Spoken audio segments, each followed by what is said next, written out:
Hi, I'm John Herrick, and I took a left somewhere. I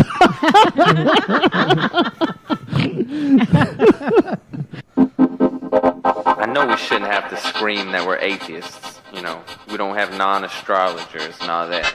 But with religious people taking over the world, I mean, we can either speak up or be pushed into a corner. I'm proud to be an atheist, a skeptic, a non-believer, an infidel, a heathen. I call it how I see it. I say it's ignorance and you just call it faith and unsubstantiated claims. That's something to be ashamed. I'm an atheist. Coming at you from your favorite gym, this is Left of the Valley. My name is Kevin and I'm here to pump you up. Joining me as usual is a team devoted to win the Mr. Olympia of Atheism. Even with a damaged shoulder, she curls heavy until failure. Nancy. Yeah, one arm tied behind my, wherever it's more comfortable to tie. Tied behind your back. That's where it is. He might not see how much he bench presses, but it's heavier than the average car. Tyler. I got a cramp. And she'll whip you into shape with a combination of kickboxing and Pilates until you crawl out of class. Deb! Hi! Guys, welcome back. Hope you guys had a good week. Oh, we did. By the way, that opening where I took a left somewhere is just my favorite one. As long as it's a left turn, it's John Herrick. Yeah, but I just love that opening. I still feel bad because I kept calling him John Henrik. Oh. And I think it's because, you know, the Henrik Sedin, the Canucks and all that. And you had to specify at the end, I'm John Herrick. And I took a left somewhere. Yes, it was a wonderful guest. like most of our guests. Yeah, it's always fun to open up that. It gives me a laugh to start the show with. So, Nancy, any news on your car?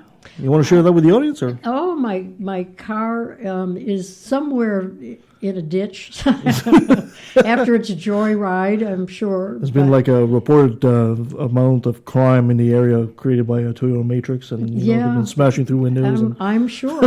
I doubt whether I'm going to get any of the proceeds because I provided the getaway vehicle. So no, that car is history. Rest in peace. And I have a replacement car that I'm going to pick up Thursday. Life is good. Excellent. You betcha. Excellent. We're glad to hear that. Yeah. And at the same time, I guess there's not much in the news, but except it's week one of having Trump as president-elect.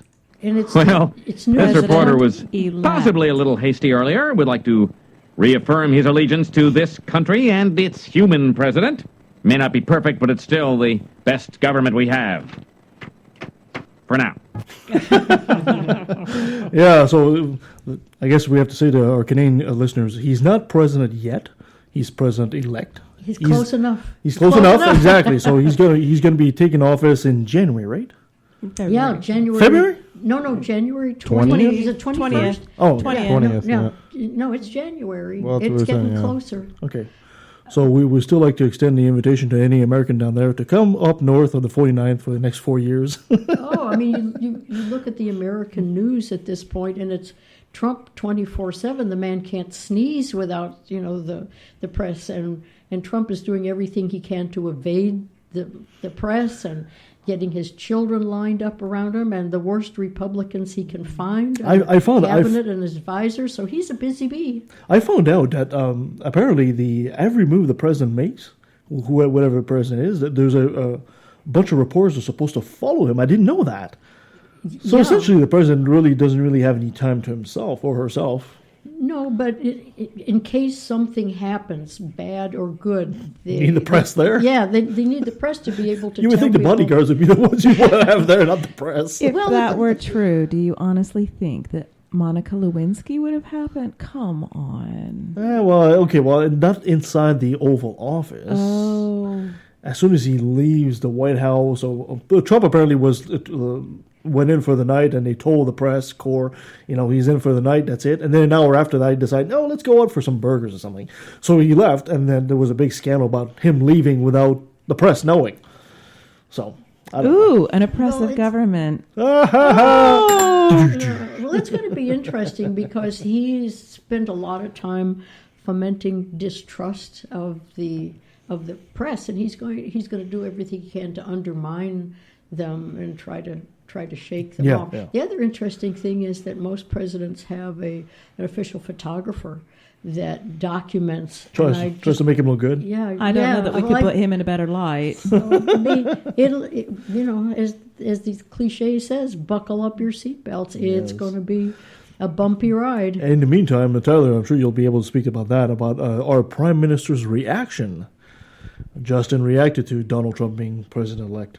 Yeah, he didn't exactly name him specifically, but it was pretty obvious because he was going on about how, as Canadians, we can't run on fear campaigns and be prejudiced based on, race and religion and that sort of thing. He pretty much denounced Trump without using his name. So I'm liking Trudeau more and more every day. Yeah, so interesting. And did you notice, Tyler, did you see that Yes. in Ottawa, the alt-right is putting up posters, and in Richmond, here in our area, they're putting up hate posters. And, really? Yeah. Oh, I did not see that. Yeah.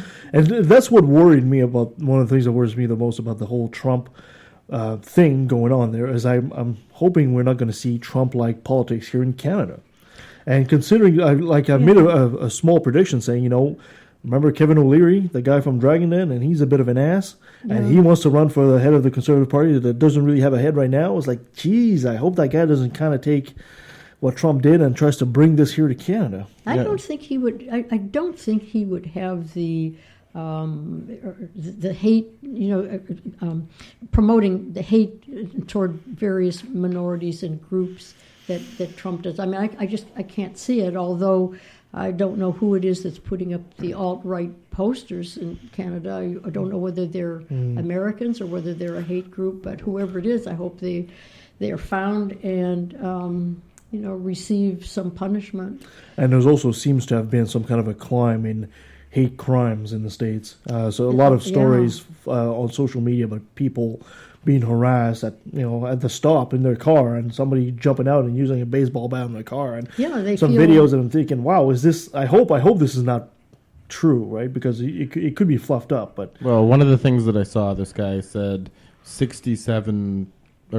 crimes against Muslims have increased 67% since the election. Right? He just said it, and I asked for a citation. Obviously, I didn't get one. Of course not. So I looked it up myself and found an article from CTV. And it did say that. From CTV? But it was dated 2014. Oh. So, okay, that's just being dishonest, saying it's since the election, and the article was dated 2014. No, so. you're right.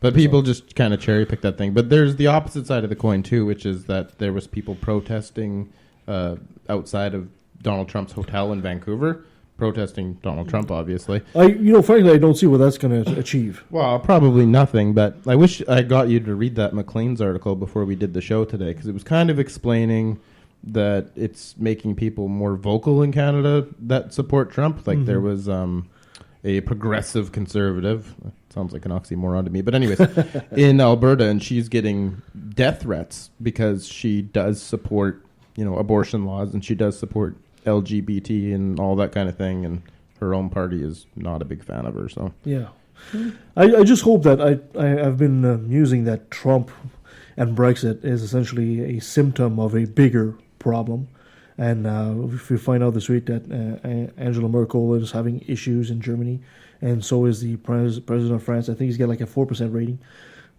Trump might just be the first in a series of leaders like that. Well, we can hope that democracy lives and it doesn't become a benevolent dictatorship. Right? Yeah, exactly. Well, the only glimmer of hope is that when you have someone like Trump, it galvanizes the forces, that want to ensure the fact that the fundamentals of democracy survive, and it may help to re-energize the Democratic Party in ways that make them stronger and more receptive. But it also galvanizes on the other side, right? Groups. Pardon? It galvanizes on the other side too, right? I mean, if these reports are correct, these people that are very racist, the KKK and all that stuff, they almost feel like they've been given permission now to come out and actually really express what they feel, and that's a scary thought.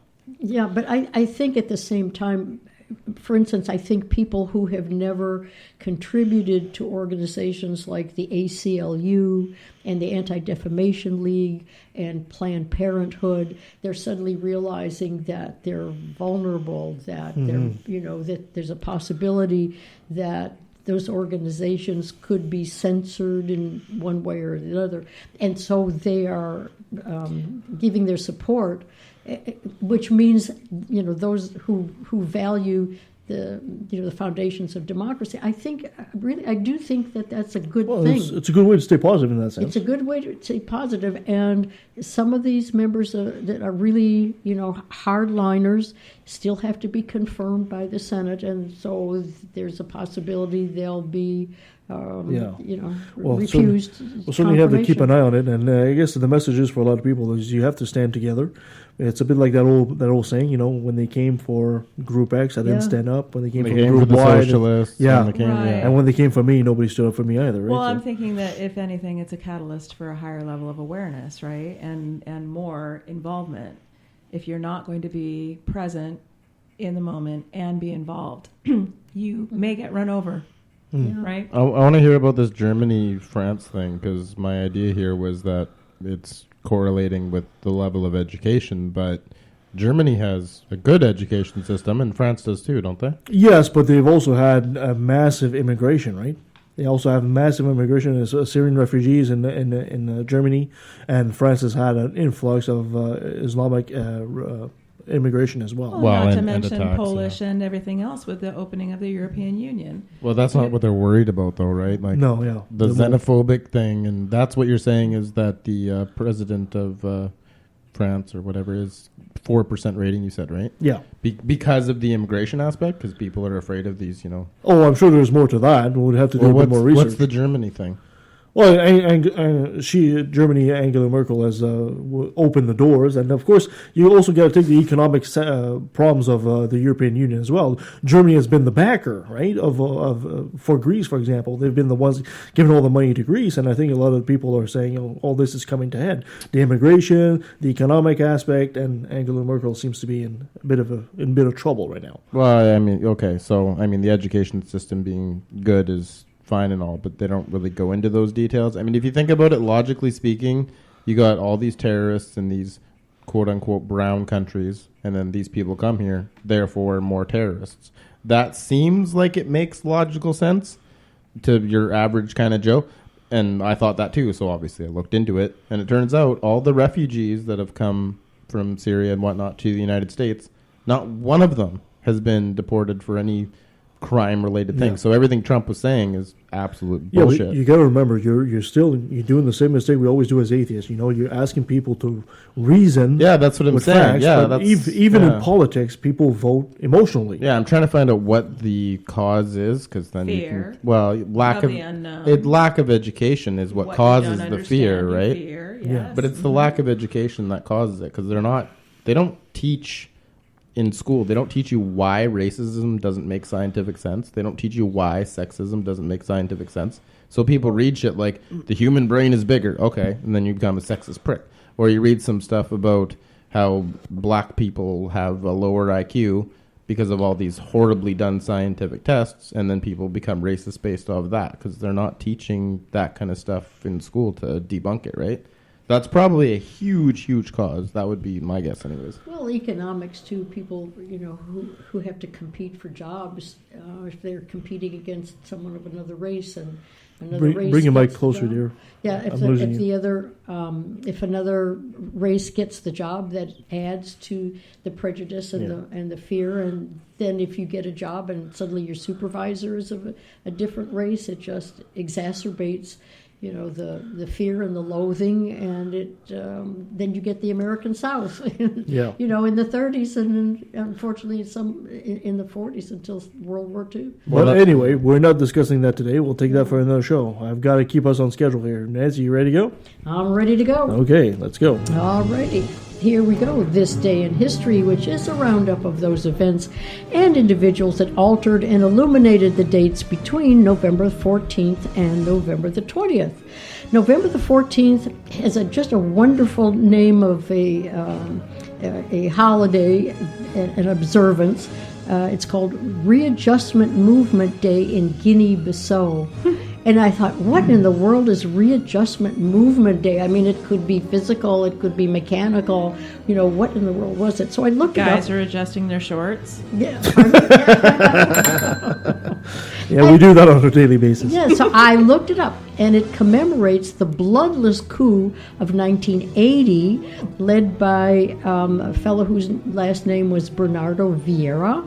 And in Guinea-Bissau, Guinea-Bissau officially gained independence from Portugal in 1974, and the country's first president was a fellow named Louis Cabral, and he was the leader of the African Party for the Independence of Guinea and Cape Verde. Well, by 1980, economic conditions in the country deteriorated, and the population eventually grew dissatisfied with his government. So on November the 14th of 1980, Vieira overthrew Cabral and suspended the Constitution.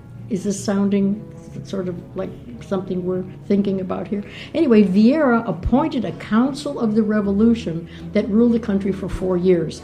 The faction that led the coup called itself the Readjustment Movement and promised to correct the mistakes made by Cabral, such as social development agenda and human rights violations. However, it didn't really happen. It wasn't completely successful.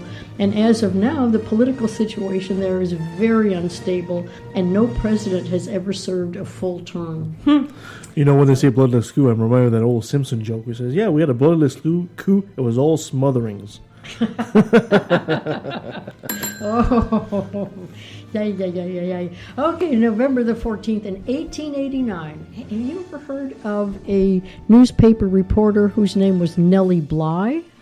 Nope. Okay, Nellie Bly, real name was a lady named Elizabeth Cochran, and she was one of the first investigative reporters in journal, and a woman investigative reporter, which set her apart from all of her male counterparts because she had to work twice as hard. Oh, of course, yeah. Yeah, to achieve half of what her accomplishments were. Anyway, she set out from New York to beat the record of Jules Verne's imaginary hero Phileas Fogg, who traveled around the world in 80 days. Oh, nice. So she left 79 and in heels. And backward, absolutely. So on November the 14th, and with 2 days' notice, she boarded the ship Augusta Victoria, which was a steamer, and she began her little over $24,000. I was going to say $24,000. Her 24,000-mile journey. She returned 72 days later to a tumultuous welcome in New York. So that started her career. So as a writer, she focused her early work for a newspaper called The Dispatch on the plight of working women. This is almost a spotlight. This woman was phenomenal. So she wrote a series of investigative articles on women who were factory workers, but editorial pressure pushed her to the so-called women's pages to cover fashion, society, and gardening, and she was just miserable there. So she took the initiative and traveled to Mexico to serve as a foreign correspondent there. She's 21 years old now. So at 21, she spent nearly half a year reporting the lives and customs of the Mexican people, and her dispatches were later published in book form, which is called 6 Months in Mexico, still available. And when Mexican authorities learned of her report, they threatened her with arrest, prompting her to leave the country. So she left the Dispatch in Pittsburgh in 1887 for New York.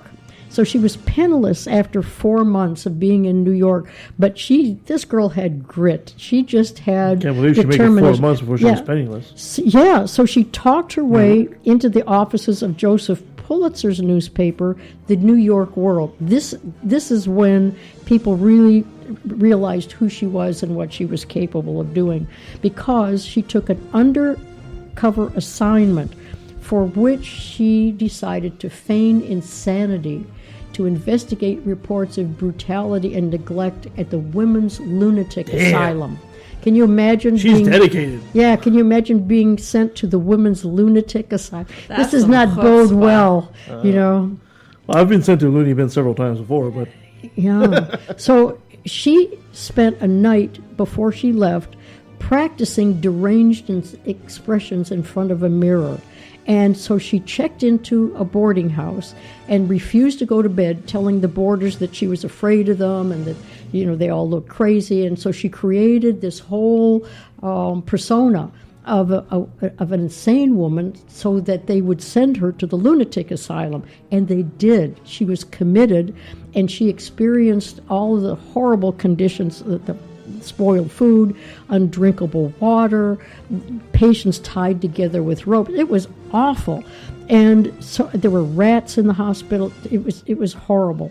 So she spoke with her fellow patients, and she took notes where nobody would see that she was a spy, and she was convinced that some of the fellow patients were as sane as she was, but they were just, thrown in there either by relatives circumstances. or circumstances, exactly, or being committed, for behavior that was wrongly diagnosed. So anyway, she was there for 10 days, and they released her because Joseph Pulitzer's paper said that's enough. She needs to get out of there.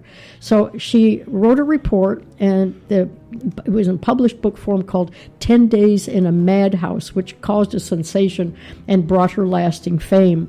So she did all of this, and she actually got a trial where the New York Department of Public Charities and Corrections was given an $850,000 increase, so she substantially improved the situation there.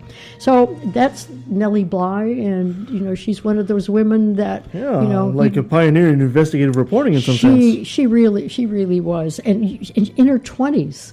And in those days, really something. You need to make a movie about that. Yeah, there might have been. It would be wonderful to see a documentary of that. November 18th is Independence Day in Latvia, and in 1978 was the Jonestown Massacre. Ooh. Do we all remember the Jonestown Massacre? Well, I don't quite remember it. I was kind of young, but yeah, that was when Jim Jones called upon his fellow don't drink the Kool-Aid. to drink the Kool-Aid, which we still talk about today, the cyanide-laced Kool-Aid, and he encouraged them to drink it or be destroyed from the outside. He was afraid that they would come in and destroy his kingdom, and it was horrible because they had a group that did come in, and they unfortunately saw 913 people who were dead from drinking the Kool-Aid and committing suicide.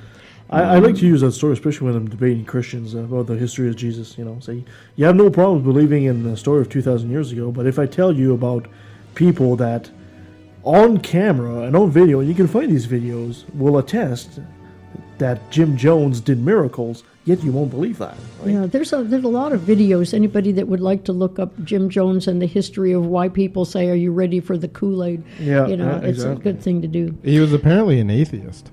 No, really? Yeah, it says it on Wikipedia and a few other places I looked. I was in a debate with whoever the hell it was, and they said he was actually an atheist. He didn't believe any of that shit. He was just using it for his own advantage. And I looked it up, and according to his wife, Jim Jones's wife, he was never a believer. He was just using it to get his own power. So wow.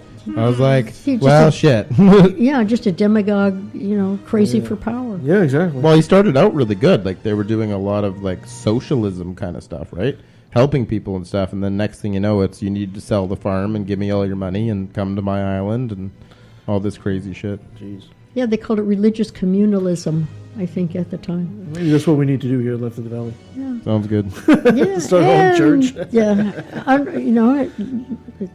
On that note, usually I like to leave on a high note, but that every day in history is different, and so that was it for November the 18th, and that, dear listeners, brings to a close another passing parade of interesting, mundane, unusual, and occasionally bizarre events and people that make up this day in history. And while we go get ourselves a little drink of Kool-Aid, we'll be right back right after this. Interested in a particular topic? You ever wonder where we find all this information? The Common Sense Canadian is a forum for critical discussion of the key issues shaping our world today: water, energy, food security, and how we manage our resources to the public benefit while preserving our environment. So go to commonsensecanadian.ca. It's uncommonly sensible.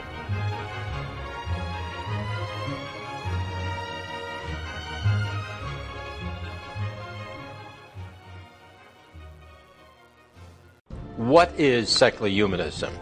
Critical thinking. Knowledge is freedom. Freedom from ignorance and its offspring, fear. The BC Humanist Association has been active in the Vancouver area for over 25 years. We offer a friendly and welcoming place to make new friends, as well as free educational lectures. We invite you to join us any Sunday at 10 a.m. in the Oak Ridge Senior Centre. Please visit our website for more details, bchumanist.ca. I've come a long, long way, made a lot of mistakes, but I'm breathing, that's right, and I made it, this time I'm a little run down, I've been living out loud, I can beat it, that's right, 'cause I'm feeling invincible. It was this point of mystery, and in gets invoked God.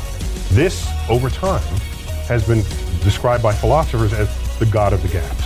If that's where you're going to put your God in this world, then God is an ever-receding pocket of scientific ignorance. When you're gone for days on your own, tear your heart out just to find your way home. I've been so high, I sung so And we're back.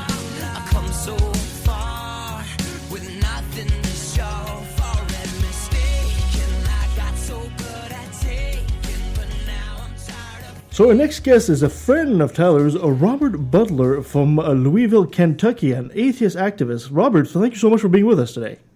I'm so happy to be here. Excellent.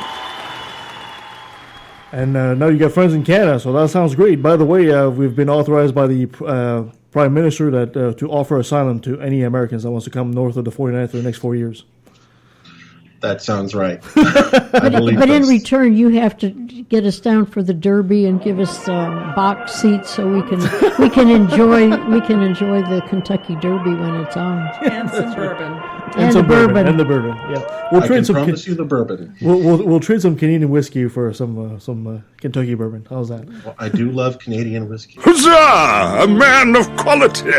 Hey, excellent. We have a deal. Robert, for our audience that might know or not be familiar with you, can you give us the Reader's Digest as to who you are? Okay.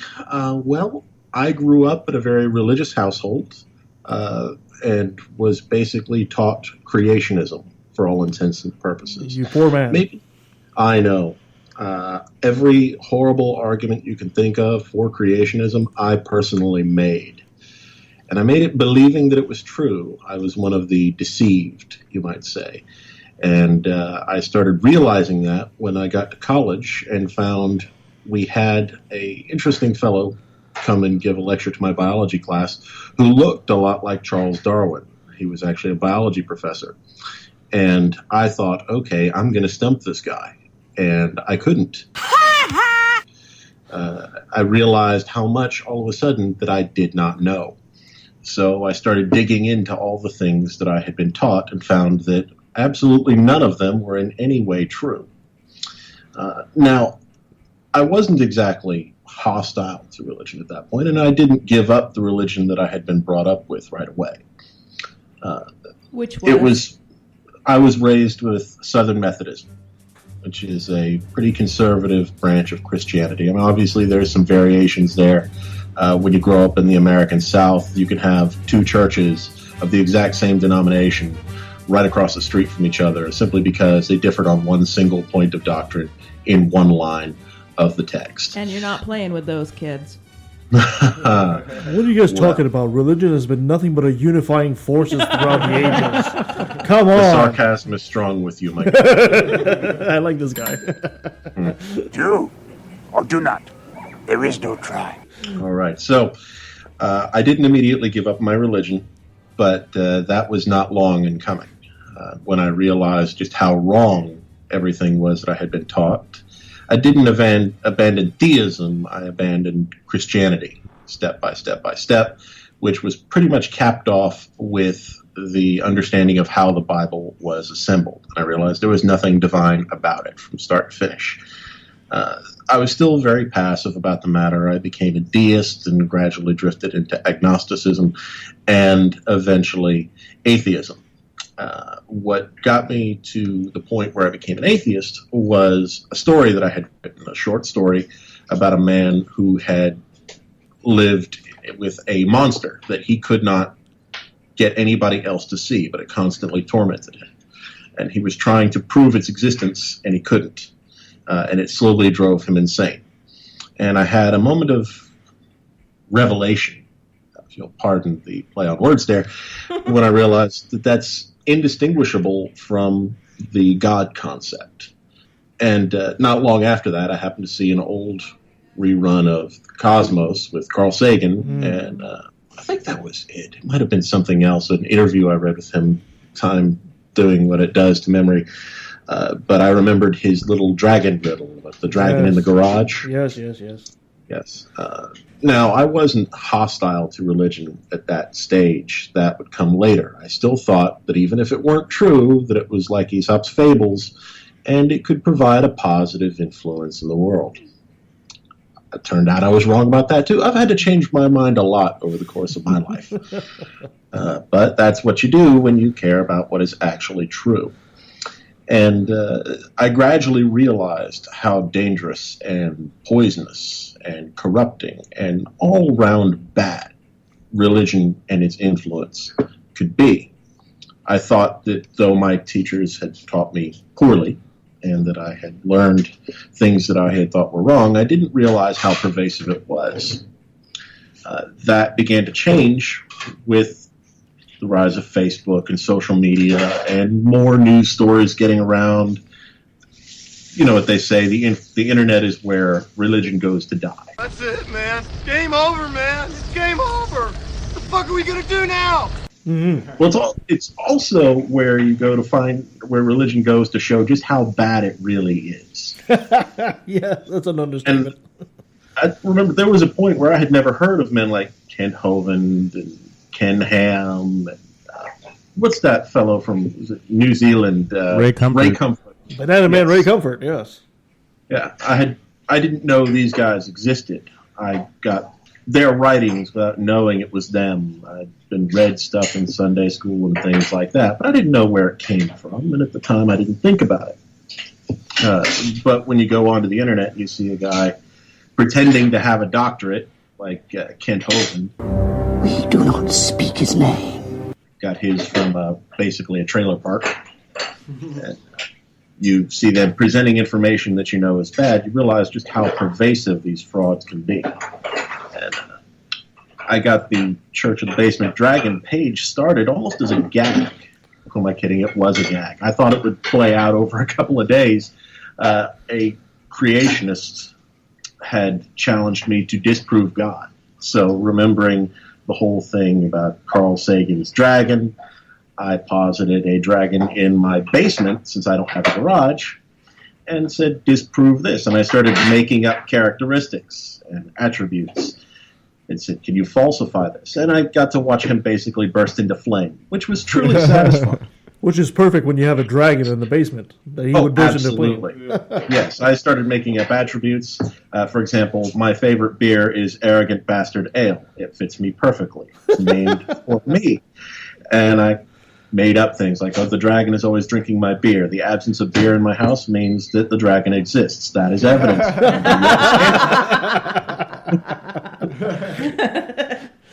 That's beautiful. And of course, the biggest thing as well as this person was obviously shifting the burden of proof onto you. Yes, which is a classic fallacy. It's one you encounter all the time. Prove God does not exist. Well, prove that Princess Celestia is not real. Prove He-Man is not real. Wait a minute. Princess Celestia is not real? Well, much to the disappointment of bronies everywhere. Oh, that's awesome. Now, on top of becoming just an atheist and of course, giving the runaround to a lot of the creationists, you decided to take this one step further. Yes, I started writing satire and posting it onto the Basement Dragon Facebook page, which is facebook.com/basementdragon. I started with Genesis 1 and rewriting it. I created a character that I named after my son who passed away a few years ago. He was named Gabriel. And Gabriel played the role of the intellectual and moral foil to an incompetent, idiotic, and moronic and outright evil God. And it was a lot of fun. I enjoyed writing it, and I have to admit, guilty pleasure on my part, watching Christians tell me that I'm going to hell over and over again. Houston, we have a problem. Was kind of satisfying, because to me that also reveals a degree of the moral character that I'm dealing with, that they will threaten you with eternal torture, threaten you to keep you silent, to try to censor speech, intimidation tactics. Of course, to an atheist, threatening someone with hell is like a hippie threatening to punch you in your aura. I just love that. You could also be buried with a fireproof suit or something like that. That would probably help.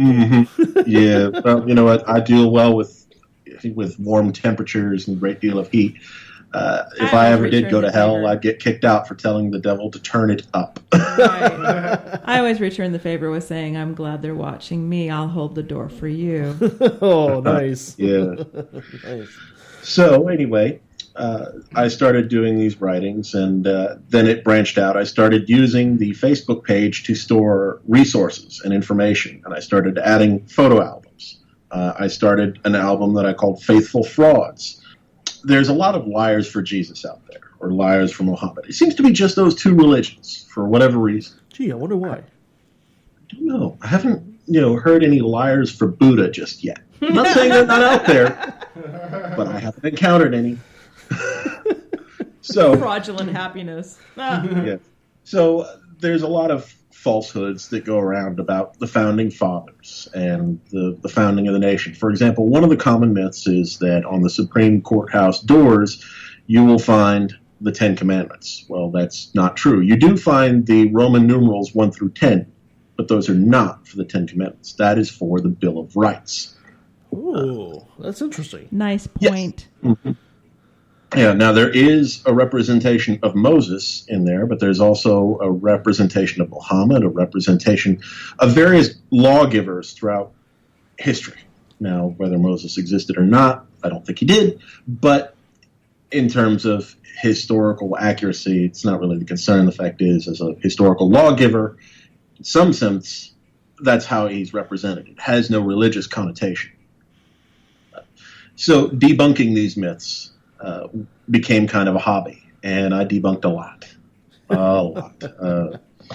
And then I started albums recording various moral failings, people talking about how much harm they want to do to atheists, how they want to establish theocracies, or what's acceptable to do to women who happen to not believe, or that it's okay, in the words of one religious figure, I want to say it was Pat Robertson, who said you should beat children until they believe, or at least until they respect the religion.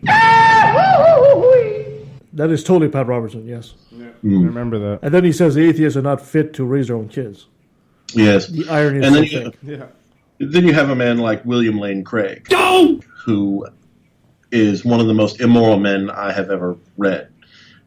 He wrote, for example, and it's on his page. I screenshotted it in case he ever removed it. But on his page, he states about the massacres that the ancient Hebrews supposedly perpetrated, that we should not feel bad for the murdered children or murdered pregnant women, or especially the murdered infants, because they got a ticket to heaven.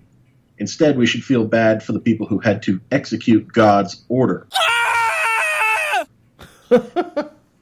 That's like saying we shouldn't feel bad for the people who died in internment camps. We should feel bad for the SS guards. Yeah, they had to pull the trigger. Horrible. I it takes a special kind of moral abdication to write something like that in all seriousness. I saw that kind of argument in reverse. There was a Christian arguing basically to make abortion illegal, and I don't know if it was an atheist or whatever. They said, well, what's wrong with abortion? You have an abortion and boom, the baby goes right up to heaven. Isn't that a good thing? And the Christian was just like aghast, like, oh my God, I can't believe you said that. You know? It's the same argument. Well, unless you're To me, Catholic, and then, the of course, the mind-boggling baby, thing- until it's christened, has assumed all the sins of the mother, right? Yeah, something like that. Oy vey. That sounds very Catholic. That's outside my. I'm not overly familiar with Catholicism beyond the basic history and some of the assembly.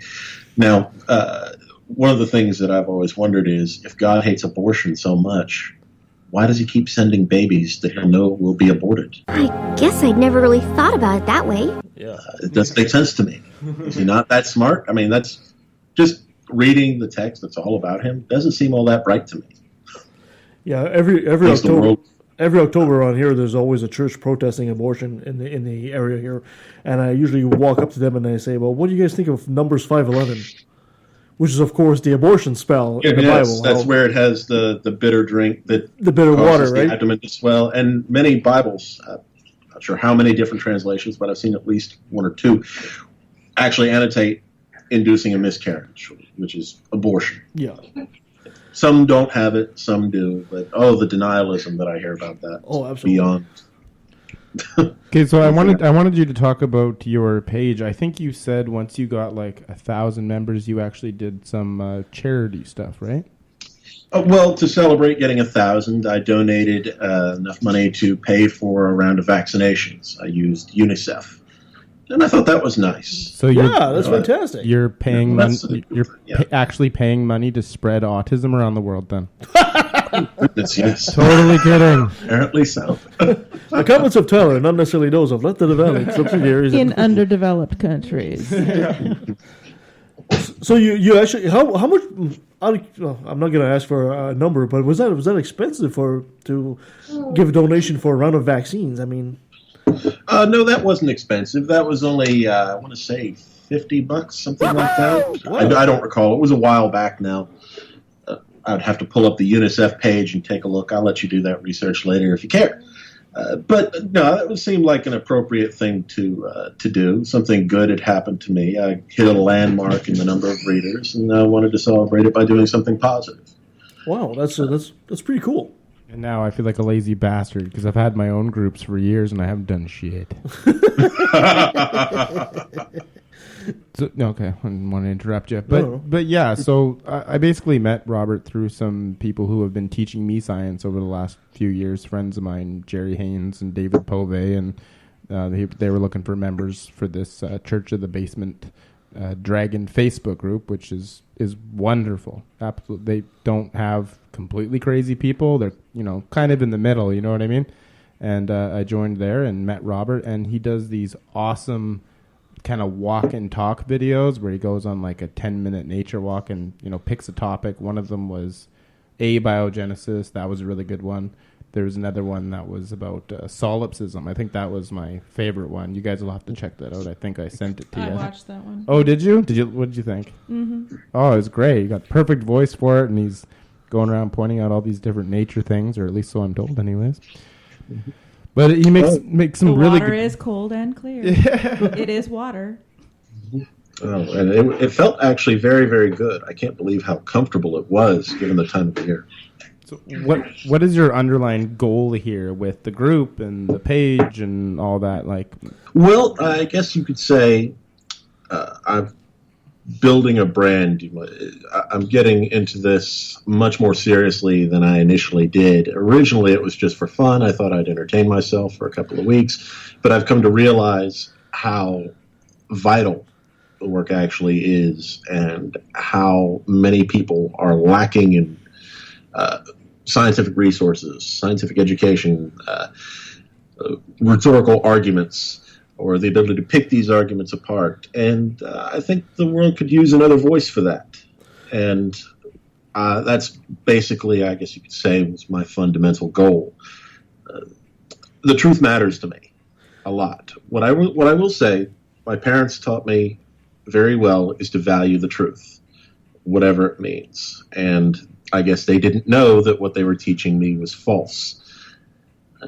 So now that I know that it's false, I may have abandoned the religion, but I have not abandoned my love of the truth. And one of the things that outrages me more than anything else is lies.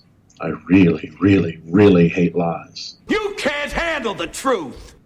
It's great to see that progress you've made because I think atheism really took a turn for the more popular when, of course, the Four Horsemen came out, right?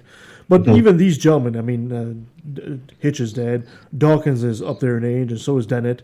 Sam Harris should be around for another while more. And then there was a second little generation of people, the Matt Dillahunties, the Seth Andrews, that started pretty much the same way you did. And now you are coming in, and hopefully we wish you all the success, and we'll try to push you as much as we possibly can with our little show here. But you are maybe in a third generation, to use that word for lack of a better term, continuing the fight and bringing something else, yet you have a very similar pattern of how you got into it.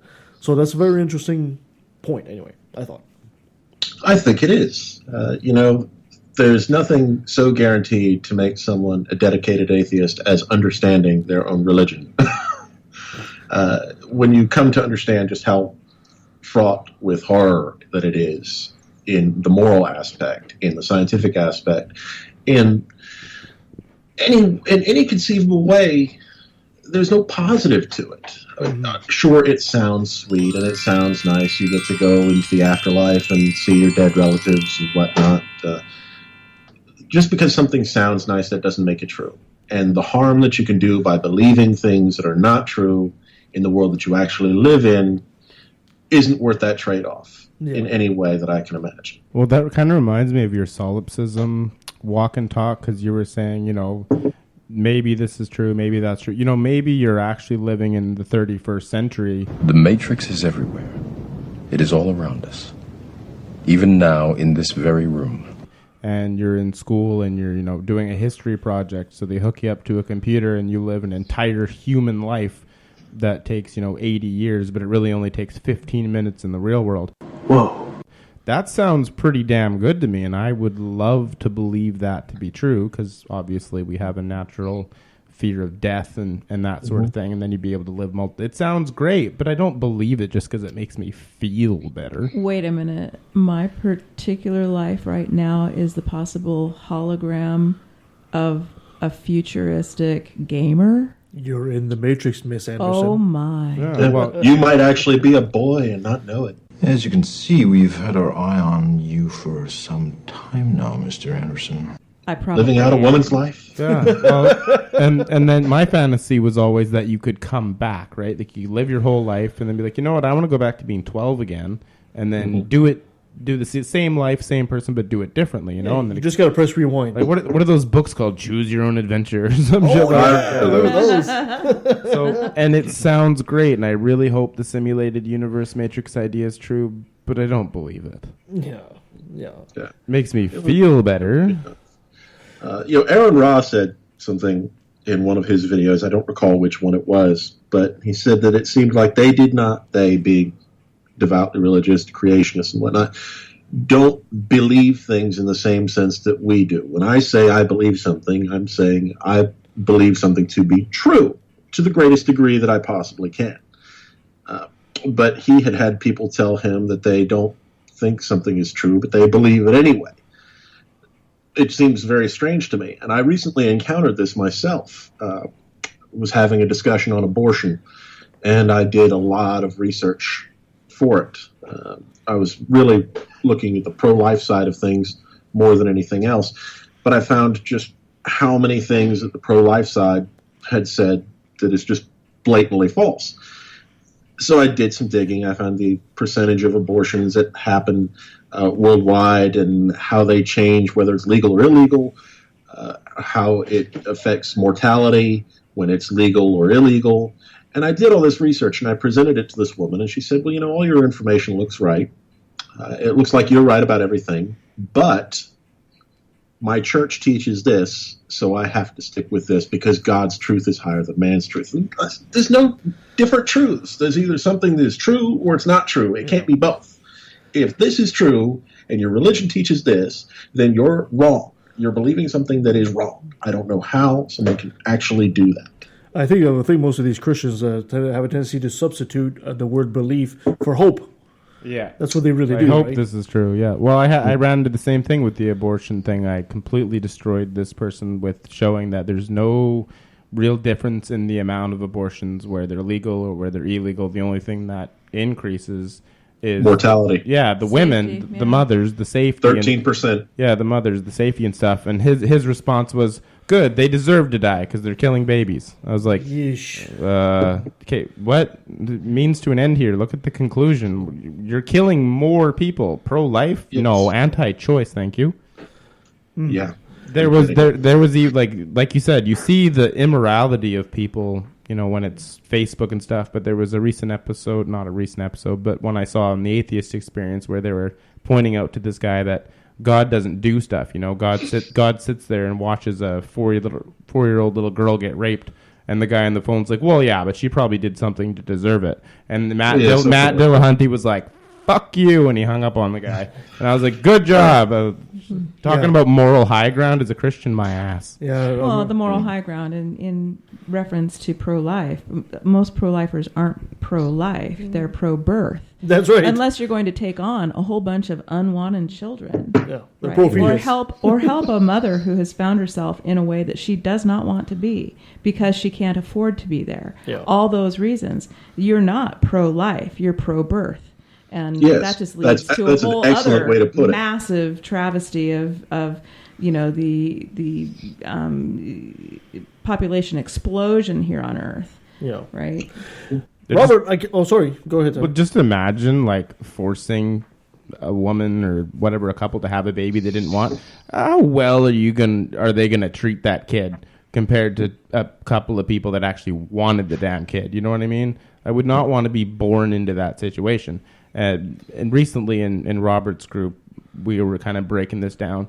And the majority of abortions is because people just can't handle it financially. It's more than 60% is strictly because they just live below the poverty line. There's people who would lose their jobs, or they're in the middle of school. They can't take care of the kid, and you want to force them to. You know what? Perfect the adoption system, the orphanages and whatnot. Fix that first, and then maybe we'll look at it. There are two aspects to this. The first that is, interestingly enough, as you may or may not be aware, crime has gone down over the years. Now, let's be honest, nobody is having an abortion because they're happy to be pregnant, that they want to be a parent. So the kids that would have grown up to commit these crimes are instead the ones who are being aborted because they're not being had to incompetent parents. I keep on using the word plurally. I think that the majority of abortions are being happened by women who feel that they're not in a union. If we can't handle it financially, the couple can't handle it financially because one or the other is not willing to step up to the plate, right? Or they just can't. Or they just can't. Or just not a good enough job. Or either way, somebody is not prepared to have a kid. They don't have it, so they don't raise it badly, so it doesn't grow up to rob people on the subway. Yeah. Right. I think the study you're talking about was Romania, where they finally re-legalized abortion. And within one generation, the crime rate absolutely plummeted, and they couldn't figure out what the hell happened. So they looked back, and they're like, the only difference here is we legalized abortion. So we're not forcing all these poor people to take care of kids they didn't want, and they run it, kind of a recipe for creating a criminal, right? Yep. Nothing's going to make a criminal, certainly as a parent that doesn't want to be one. Right. So I wanted you to talk about the book that you're coming out with. Yes. Reflecting on the Death of God. This has been a very intense project. Let me put it this way. There are over 10 pages of just citations alone. Oh. I researched neuroscience, psychology, history, biology, chemistry. I did a lot, and it was a lot of fun. I really enjoyed it. It basically takes us through a number of different stages, through what religion has to offer people, why it came around in the first place. Let me give you a short chapter list. There's In the Beginning, which talks about the origins. And I pose a hypothetical. Let me read you a short excerpt from it. Sure. If you'd like. Now, in the beginning, I doubt there is a man or woman born in any modern nation that does not know those three words. I'm sure it's even been heard in many an underdeveloped nation. carried forth by missionaries, aid workers of all stripes. And unfortunately, what follows those first three words is not an enduring, evidence-based description of how the universe came to be. Nor are they followed by useful directions on how to improve one's lot in life. What follows can only be described as the superstitious, magical presumptions of an age when nobody even knew that the Earth was a planet. And if the entire subject of this chapter were summed up in any way on its own, why religion? They didn't know any better. It isn't difficult to imagine how these beliefs came into being. To help yourself understand, go out into the countryside, into the forest and field where no people live and no lights illuminate the darkness. While there, turn off all electronics, shut off the lights from your flashlight, phone, or any artificial source, and listen to the sounds of nature. After a time, start a small fire. Watch the shadows dance, and now imagine that you are not the product of a modern world with a modern education. Instead, you are amongst the first humans ever to walk the world. You have no education. You are illiterate because nobody had invented writing. You know nothing of science. Even the idea of cause and effect and the if-then relationships that you take for granted are foreign to you. Try your hardest to see the world as they saw it. Is it so hard to imagine that they saw spirits and shadows, ghosts and echoes, gods carrying the sun, or imagined mythic heroes holding up the sky? If you're like myself, or at least have as vivid an imagination, you can feel a twinge of what they did at least. Perhaps you felt a sense of awe at nature. Perhaps you felt a curiosity that compels you to ask, I wonder why, for some small part of it, or even for all of it. And if you got that far, perhaps you're still wondering, well, why religion? Simple. What you felt in that short span of time before you returned to yourself as a modern man of modern mind and modern knowledge, they felt every hour of every day. There was nowhere for them to return to, only the endless sky and endless field of view. They shared all our traits, and including our needs. And what needs? What do needs and religion have to do with one another? Well, Maslow crafted an elegant outline for the hierarchy of needs every human being has, which he assembled as a pyramid. The concept is that needs at the bottom are fulfilled. It is our nature to seek to fulfill the needs at the next level above. And then I go into Maslow's hierarchy of needs. Sounds like a very interesting read. Sorry? Sounds like a very interesting read. Where is this book available? Yeah, it is. I think people begin to absorb information best when they can put themselves physically in someone else's shoes, to see someone else's perspective. It's a wonderful way to get the mind to open without prodding it. Your mind automatically opens up as you begin to view it from another perspective. I think that's a brilliant way to start out. It sounds like the rest of it is going to be a fascinating read. Deb was asking where you can find the book. Or is it out yet? Well, it's going to be released in a few weeks. Okay. I have a couple of pages Christmas I've present. decided I wanted to add in retrospect that I left out. So as soon as I'm done with those, which should be tomorrow, I'll be submitting it for publication, and hopefully it'll be out by Christmas. And I'll be happy to come back on the show when it's ready for publication, when it's released, and we can see about maybe promoting it some then. That'd be nice. Great. Help boost it up a bit. Being published by who? Caught me in the middle of drinking my coffee. Okay, I have to say that once more. Who is your publisher? Who is it being published by? And that was bourbon. Don't fool us. We're in Washington. Well, I've submitted it to a couple of different agents, so I'll see which one I hear back from. I did get one rejection already, which was disappointing, but it was a customized rejection, so they say that's a positive. A friend of mine recommended just going straight to self-publishing and skip the whole pain in the arse. But I haven't decided whether or not I'll go that route or not. From when it comes to self-publishing, it's unless you got a PhD or in some kind of technical bachelor or something, people are less interested in what you have to say. So. Well, then there's the whole marketing of, and you know. Yeah, then you have to do everything yourself. Yeah, exactly. Yeah, one of the really interesting publishers these days is Pitchstone. They like books that have to do with exploring religion and various points of view, philosophy. Should be fine as long as you cite all your sources, which he obviously did. The Evolution of God by Robert Wright was fantastic. He's a PhD evolutionary psychologist. It's kind of similar, but I actually had this conversation with my almost 6-year-old yesterday. We were talking, and I said, "Okay, imagine you're a caveman and you're looking at a tree, and then lightning hits it and it catches fire. You're gonna be, what the hell was that? Like, this shit's trying to kill me, And then you go on from there, and you're scared of it. So what do? You try to placate it. You try to appease it. You try to, give it stuff. Offer the tree water, and it won't catch fire. Well, you end up sacrificing people and children and stuff to these gods in the sky for a good harvest. You'll live to regret this! And it really does make sense. You tell your child that children were sacrificed? Yeah. Tyler, yes. That's abuse. That's the way you keep him in line. Yeah, what can you do? You better be doing your homework or you know what happens. We'll make a non-believer out of you yet. Yeah. No, she's very well aware of what has happened because of religion and various other things, and that's what happens when you're not scientifically literate is you do stuff like that, especially out of fear. Because she asks me, why do people believe in God? And then, well, I have to kind of tell her, right? Yeah. Oh, you're going to get so many notes from her teachers. And you got to put them all in a book. It's going to be fascinating. Robert, before we let you go, I got to ask you one thing. The Ark Encounter. You're in Kentucky. Please give us your thoughts on that thing.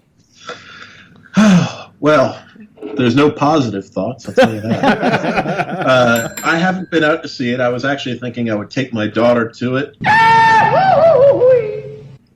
so she could see what right does not look like. Yeah, it's like $40 to get in there per person. Yeah, well, you know what? They had a publication come out. I can't remember what site it was on, but claiming that it was doing very, very well. But I don't believe that. I don't think anybody has shown, say, a screenshot of the parking lot full of cars. The town itself has not benefited from the park the way they thought they would have. And I can't believe they underwrote it as much as they did. Yeah. They basically subsidized millions and millions and millions of dollars. And the state gave them a tax break of $18 million. Why? Just absurd. Yeah. Well, from the state's perspective, I will grant this much. The concept of bringing in tourist dollars. If it brings in more money than it costs, it is a for-profit entity. From the state's perspective, that was a rational thing to do. However, ascientific and moronic it otherwise is. So what I'm hearing here is there's two opportunities for tourism in Kentucky. You can either drink bourbon, put on a big hat, and bet on the ponies, or you can go and look at the Ark. Or you can go visit KFC. Oh. But, I will say Kentucky actually does have a lot to do. I really enjoy being here. I love the city that I'm in, too. I've lived all over the world. I'd take Louisville, Kentucky, and never look back. It's an island of sanity in a sea of madness. It's a beautiful city. It really is. Well, Robert, if people want to find out more about what you're doing and your book and your release and all that, where can they go? Well, the Facebook.com/Basement Dragon page gets daily updates. That has new content. But I also have the group where I talk about the things that are coming up in the immediate future. Well, there's also the charity. We haven't gone into that yet, have we? Oh, well, let's do it then. Okay, let's do that. Well, to celebrate hitting the 1,000 mark, which we're rapidly closing in on in terms of group members, we're going to be opening up our own charity service, which is called BD Giving. All right. Now, it was going to be initially that I would just take up some donations from people and donate it to something useful. But as per usual, when I start one of my projects, it has rapidly grown beyond original intentions. And I've really thrown myself into it. And now I've filed for state registration. I've got a bank account set up, and it's going to be a full-time, full-operating charity service. I developed a different model of donation. I call it the Mountain Valley Accrual Method. Now, have you ever heard of Kiva? No, I'm afraid not. Okay, they do micro-lending to needy areas and needy individuals, helps them buy equipment, pay employees, hire employees, stock their inventory, something they can use to serve their community and better take care of themselves. Now, the concept is that as I take in donations, I will make these microloans through Kiva, which is a 4-star rated charity, to individuals that the group votes upon. As these are repaid, which are repaid at 97% of the time, I'm still continuing to take in donations. So not only do I have originally the money went out coming back in, but I also have additional donations coming in at the same time. So I'm continuing to build that mountain. Once it reaches a peak, which is to say around $12,000 or so, I will undertake one very large project. Looked into the water project, which you can underwrite an entire well project in a water-deprived area for $12,000. When there's enough in, I'll undertake a very large project, plummet it back down to zero, and now I'm at my valley. It starts all over again. So there is an accrual process, lots of small amounts of good helping individuals around the world, culminating in one massive project, and then starting all over again. The website for that is already up. We can't take donations just yet. I got the bank account set up for it the other day, but it was late in the day and the tech service wasn't available, so that'll have to get set up on Monday. But when that's done, that's basically autopilot. Just take stuff in, disperse it, recollect, undertake a large project when it's ready. I don't need anything from it, and it works out for everybody. Excellent. You're going to send us the links for that so we can post it in the show notes? Sure. Excellent. I would certainly appreciate that. Thank you so much, Robert, for all your time today. We really appreciate your generosity with our show and everything. Before I let you go, can I get you to do me one more little favor? As long as it's not singing. Yes. No. It's very easy. All you have to say is, "Hi, I'm Robert Butler, and I took a left at the Valley." Hi, I'm Robert Butler, and I took a left at the Valley. And that was our friend Robert Butler. A new generation of atheists, somebody we're definitely going to have to keep an eye on for future shows. Thank you so much for joining us today on the show, ladies and gentlemen. Appreciate you being here with us. Coming up, next week we have atheist from Facebook, Damien, Mary, and Hope. It'll be interesting. This is a story about a trucker who actually became a full-time atheist. It'll be interesting to talk with him. Around the 10th, we'll be talking about St. Paul with our friend David Fitzgerald. David Fitzgerald returns to the show, and we'll talk about St. Paul because we don't talk a whole lot about St. Paul. We talk about a lot of the Gospels, but we don't realize how much St. Paul had an influence on the modern-day Bible. And the 17th, we have our Christmas special. Somewhere in the following weeks after that, we'll do probably a top 10 of the 2016 of the Left of the Valley show. And next year, we'll be starting out pretty much with a bang as we're approaching our 100th episode. And we'll be talking to Jenny Rustemeyer and Grant Baldwin, talking about food waste. Make sure to join us. Thank you so much, ladies and gentlemen, and thank you to all my co-hosts being here with us today. Until next time. Intelligent people can reach the conclusion that all non-believers are evil. What a fucked up statement. Do you realize what you're saying? But according to your book, this is how your God made me. Skeptical of anything that contradicts history, denies evolution, hates science, promotes mystery. I'd rather see the truth than to bask in my own ignorance. Rather be alone than surrounded by damn idiots. As long as there's a breath in my body, you can bet your last dollar I'll be working hard fighting this problem. Religion is a disease, it comes from culture, only true on a regional scale. Science is universal. Are you to say that Horus isn't real, but Jesus is? Or Zeus, Thor, Mithra, Vishnu, you don't believe in them? I think the reason is apparent. You do what you're told and believe in the God assigned by your parents. I'm proud to be an atheist, a skeptic, a non-believer, an infidel, a heathen. I call it how I see it. I say it's ignorance and you just call it faith and unsubstantiated claims. That's something to be ashamed. I'm an atheist. I'm an atheist. I'm an atheist. I'm an atheist. Now let let me take a sec. Don't mean to sound so hateful, but I swear to God, pun intended, I find it disgraceful that thousands of children are raped by priests, and since they're holy men of God, they get away scot-free. And the Pope does his very best to keep it on the hush. Don't wanna affect business, he loves money too much. We know that they love the kids, but how the fuck can we protect them while they planning to molest them? We teaching them to respect them. Fuck that. The system is broke down, working backwards, and the only action or tactic I plan to practice now is to attack them. The parties of God's hands are bloodstained, millions of murders by believers, and they're all in God's name. And let me take a sec, don't mean to sound so hateful, but I swear to God, pun intended, I find it disgraceful that many atheists are told to be quiet. You're not alone, speak your mind, time to let it be known. I'm proud to be an atheist, a skeptic, a non-believer, an infidel, a heathen. I call it how I see it. I say it's ignorance and you just call it faith and unsubstantiated claims. That's something to be ashamed. I'm an atheist. I'm an atheist.